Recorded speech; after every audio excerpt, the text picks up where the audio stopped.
네, 여러분 안녕하십니까. 12월 24일 토요일 아침, 주말 아침 매일 성경 함께 묵상하겠습니다. 오늘은 요한 1서 4장 1절에서 10절까지 말씀인데요. 제가 3절까지를 봉독해 드립니다.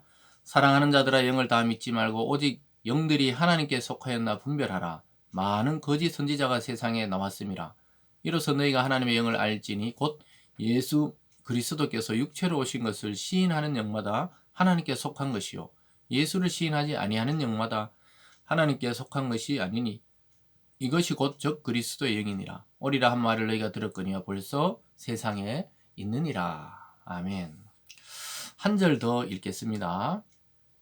8절로 가보면요. 이런 말씀이 있습니다. 8절입니다. 사랑하지 아니한 자는 하나님을 알지 못하나니 이는 하나님은 사랑이심이라. 아멘. 오늘 본문의 내용을 중심으로 하나님은 사랑이심이라. 하나님은 사랑이심이라. 라는 제목으로 말씀을 증거하겠습니다. 요한 1서에서 반복적으로 그리스도인의 그 표상이 사랑이라고 이야기하고 있습니다. 타인을 나보다 낮게 여기고 또 긍휼히 여기고 또 이해하는 마음으로 바라보고 그것이 사랑의 덕목이라고 이야기하고 있습니다. 왜 그렇게 되어 있냐 하면요. 하나님의 그 사랑으로 그리스도가 이 땅에 오시고 그리스도의 그 사랑으로 십자가를 짊어지고 우리 죄를 대속하셨기 때문에 그 그리스도의 사랑이 우리 속에 들어와 있기 때문에 우리도 그런 삶을 추구하는 것이 당연하다고 말씀하고 있습니다. 그래서 그리스도인이다, 또 교회에 다닌다 하면서 냉혹하고 또 남을 비방하고 뒤에서 수군거리고 이런 모든 것은 그 사탄이 하는 짓이라고 성경이 여기 말하면은 하나님의 영이 아니고 적 그리스도의 영이다 이렇게 말하고 있습니다. 그래서 우리가 아무리 교묘하게 이 꾸며도 하나님은 그것을 알기 때문에 오늘 말씀에서 이야기하고 있습니다. 영을 분별하라. 하나님은 사랑이라는 거예요. 그래서 아주 요한은 계속 사랑에 대해서 강조하다가 하나님은 어떠한 것의 일부분이 아니고 하나님의 전체가 사랑이라고 이야기하고 있습니다. 그래서 하나님이 사랑의 근본이요, 또 사랑의 시작점이요, 사랑의 근거가 된다고 말씀하고 있습니다. 그래서 하나님 자체가 사랑 덩어리라는 것이죠. 그래서 저와 여러분, 우리가 주님을 좇고 하나님을 아버지로 여기는 자라면 이 내일이 성탄절이지만 이 성탄의 근본 정신도 사랑의 정신입니다. 그래서 우리가 우리 마음속이 따뜻해지고 타인에 대해서 관용적이고 또 성탄을 앞두고 우리 또한 그리스도를 닮아서 사랑의 승리자가 되시길 주님의 이름으로 축원합니다. 오늘 첫 번째로 보면요. 일단 영들을 분별하라 이렇게 말하고 있습니다. 이 영이라는 것으로 표현하고 있는데요. 어떤 것은 하나님의 영이고 어떤 것은 적그리스도의 영이다. 우리가 앞에서 살펴봤듯이 적그리스도는 예수 그리스도를 대적하는 사상이나 사람이나 단체나 어떤 국가나 인물을 말하는 것이죠. 그래서 굉장히 포괄적인 개념인데요.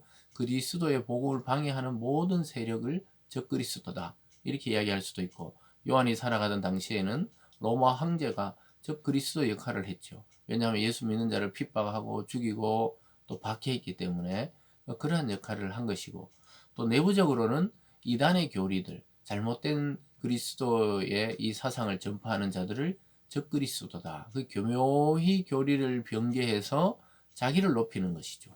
그 오늘날 이 땅에서도 그런 자들이 많이 나타나고 있고 교회 내부에서도 그럴 수가 있죠. 그래서 늘 주의를 주고 있습니다. 그러면서 이렇게 말합니다. 1절에 사랑하는 자들아 영을 다 믿지 말고 오직 영들이 하나님께 속하였나 분별하라. 많은 거짓 선지자가 세상에 나왔음이라. 이렇게 말합니다.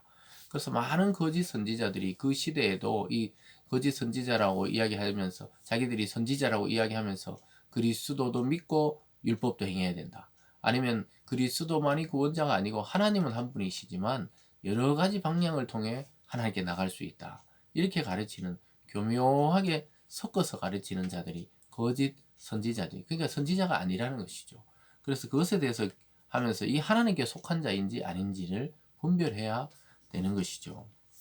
그러면서 2절에 이로써 너희가 하나님의 영을 알지니 곧 예수 그리스도께서 육체로 오신 것을 시인하는 영마다 하나님께 속한 것이요 예수를 시인하지 아니하는 영마다 하나님께 속한 것이 아니니 이것이 곧 적그리스도의 영이라. 아주 중요한 기준이 뭐죠? 예수님이 몸으로 육체로 이 땅에 성육신하신 것을 부인하는 자들이 적그리스도라는 거예요. 그것을 인정하고 시인하는 사람마다 그것은 하나님의 영이 그 속에 있는 자라는 것이죠. 그래서 우리가 대화를 해보면은 그 금방 분별이 됩니다. 아, 참 그리스도인인지 아니면은 그리스도인들을 유혹하는 이 거짓 이단들인지를 대화를 해보면은 알게 돼요. 그리스도 외에 뭔가 다른 것이 더 있는 것처럼 기존의 교회 외에 뭔가 더 신비하고 또 참된 것이 있고 높은 수준이 있는 것처럼 교묘히 이야기를 하는데요. 그들이 전부 적그리스도의 영이라고 이야기하고 있습니다. 그들을 분별하라 이렇게 말하고 있는데요. 그 분별할 수 있는 기준에 대해서 계속해서 4절에서 이렇게 말합니다. 자녀들아 너희는 하나님께 속하였고 또 그들을 이기었나니 이는 너희 안에 계시니가 세상에 있는 자보다 크심이라. 그들은 세상에 속한 거로 세상에 속한 말을 하며 세상이 그들의 말을 듣느니라 이렇게 말합니다. 그래서 진리의 영과 비진리를 구분할 때는 그들의 말을 자세히 들어보면 이게 정통적인 교회와 교리와 복음에 속한 것인지 아니면 뭔가 이 새로운 거 신선한 것 같은데 전혀 결론이 다른 이야기를 하는지를 이야기를 좀 나눠보면은 알게 됩니다. 그래서 참 이 다 기독교 또 교회 간판을 붙여놓고 또 그렇게 기독교라고 말을 하지만 자세히 들어가 보면 이 이단인 경우들도 있는 거예요. 그래서 일반 성도들이나 뭐 목회자들도 주의해야 되겠지만 잘 모르는 경우들이 있어요. 성경을 잘 가르친다든가 아니면 뭐 방언을 한다든가 또 예언을 한다든가 뭐 신비한 현상이 일어난다. 이게 이제 기독교사에서 나타났던 이 큰 이 신비적인 현상들이나 또 그러다가 정통 기독교를 벗어나서 자기들만의 집단이나 무리를 만들어서 교회 공동체를 떠나가는 경우들도 있었죠. 이 모든 것이 하나님께 속한 자가 아니라는 것입니다. 6절에 보면 우리는 하나님께 속하였으니 하나님을 아는 자는 우리 말을 듣고 하나님께 속하지 아니한 자는 우리 말을 듣지 아니하나니 진리의 영과 미혹의 영이 이로써 아느니라. 그러니까 이게 정말 참 진리의 영인지 미혹의 영인지. 여러분 진리의 영은 가면 갈수록 자유를 주십니다. 그리스도께서 진리를 알지니 너희가 진리가 너희를 자유롭게 하리라. 즉 예수 그리스도의 그 복음의 진리를 알면 알수록 우리 마음에 해방과 기쁨이 넘쳐나는 거예요. 근데 미혹의 영은 처음에는 자유를 주는 것 같은데 점점 어떠한 그 사상이나 사람에게 자꾸 그쪽으로 끌려가고 거기에 충성하도록 만드는 것이죠. 그래서 교묘하다는 거죠. 미혹이란 것은 아주 교묘하게 믿는 자들과 또 이 세상 사람을 유혹하는 그런 것이 나타났다는 거예요. 요즘에도 마찬가지고 이 당시에도 마찬가지였던 것이죠. 그러면서 그런 것을 분별하고 또 마지막에 다시 또 사랑에 대해서 강조하면서 서로 사랑하라고 이야기합니다. 7절에 보면 사랑하는 자들아 우리가 서로 사랑하자. 사랑은 하나님께 속한 것이니 사랑하는 자마다 하나님으로부터 나서 하나님을 알고 사랑하지 아니한 자는 하나님을 알지 못하나니 이는 하나님은 사랑이심이라. 그래서 하나님의 일부분이나 어떤 행위 자체의 일부분이 사랑이 아니고 하나님은 사랑이라는 거예요. 여러분 참 위대한 말씀이죠. 하나님의 그 사랑 없이 성육신이 있을 수 없었고 하나님의 사랑 없이 죄악된 우리들이 구원받을 수가 없었던 것입니다. 그래서 너희도 서로 사랑하라는 거예요. 서로 비방하고 헐뜯고 미워하지 말고 서로 사랑하라는 겁니다. 제가 앞에서도 말했지만 굉장히 어려운 요구예요, 사실은. 서로 사랑한다는 것은 굉장히 어렵습니다. 왜냐, 인간은 타락 이후로 전부 자기 본의로, 자기 중심으로 사랑받기를 원하기 때문에 타인을 정말 배려하고 사랑한다는 건 어려워요. 특히 입술을 다스려서 남을 판단하고 비판하고 또 비방하기는 쉬워도 그 입술을 다물고 오히려 그 사람을 긍휼히 여기고 칭찬하고 격려하는 것은 굉장히 어렵습니다. 그것도 진실로 그래 하기는 어려워요. 그러나 주님의 교훈은 서로 사랑하라는 것입니다. 이로써 하나님을 알게 된다는 거예요. 우리가 정말 희생하고 사랑해 볼 때 하나님이 무엇인지 하나님이 어떤 분인지 조금 알게 된다는 것입니다. 그러면서 9절에 하나님의 사랑이 우리에게 이렇게 나타난 바 되었으니 하나님이 자기의 독생자를 세상에 보내심은 그로 말미암아 우리를 살리려 하심이라. 사랑의 표본이신 예수 그리스도를 이 땅에 보내신 것은 정말 하나님 아버지에게는 가슴 찢어지는 아픔이었지만 우리를 사랑하셔서 독생자를 보내셨다는 것이죠.